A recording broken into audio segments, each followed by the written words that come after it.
technique and Mobilignment.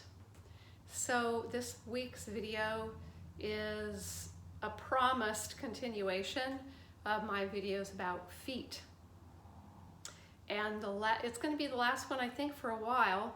And what we're looking at today is how, this is a question that some of my dancer viewers have, which is how can I go up on my toes and have mobility and expressiveness when I'm up there.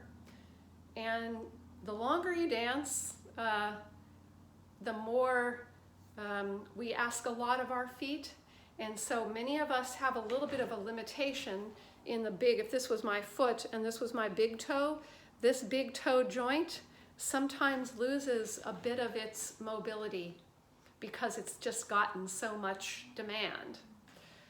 So we're going to see what kind of mobility there is between the limitation of our foot and maybe how we're asking for the movement in our body.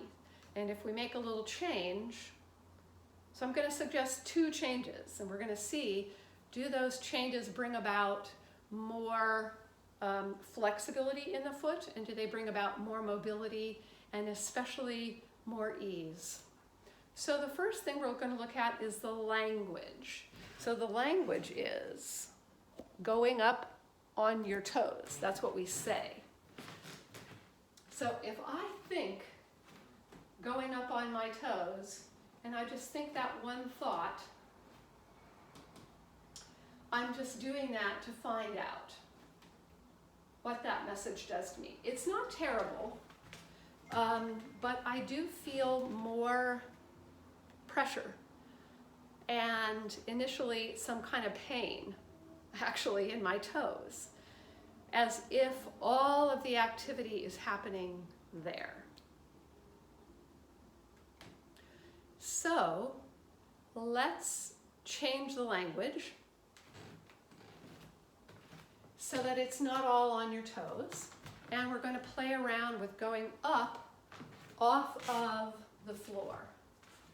So you don't even have to try to think about your body so much. First thing I notice is I notice the floor, which is pretty big, much, much bigger than my foot. And so that's what I'm springing off of. And it's a very different experience, actually, to do that. And I felt kind of a lack of the focus on my toes and more of an activity in my whole foot and my body out of that. So I don't know if you can see a difference, but play around with that one. Second idea is, what is my toe? What are toes?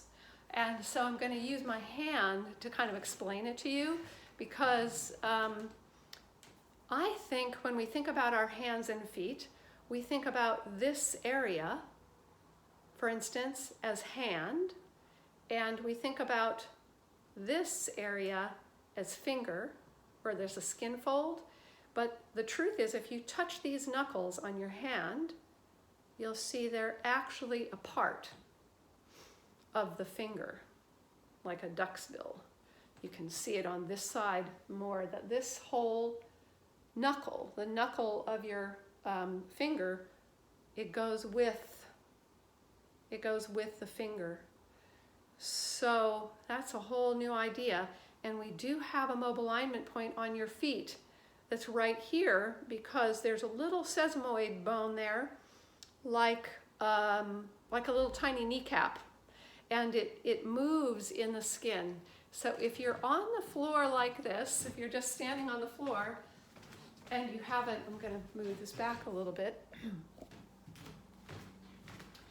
and you haven't gone up, but if you just shift your weight a little bit you'll see that the skin on the bottom of your foot kind of slides around a little bit, and that there's movement between your knuckles. You can't feel this sesamoid bone, but if you peel your foot up and you just kind of touch it there, I've done tons of videos about it, you can sort of imagine that there's a little sliding layer between the floor and your toe. And it's the root of your toe. So this whole knuckle is actually part of your toe. So if that's the part that's pushing into the floor, and your foot is coming off of the floor,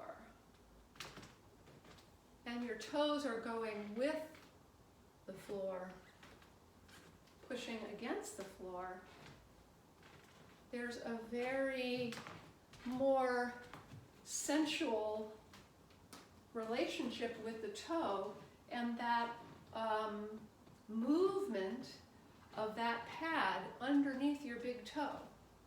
So see what you make of that. See if that idea helps you find a little bit more spring and a little bit more ease. I hope so. I certainly did. And I'll see you next month. Peace and love.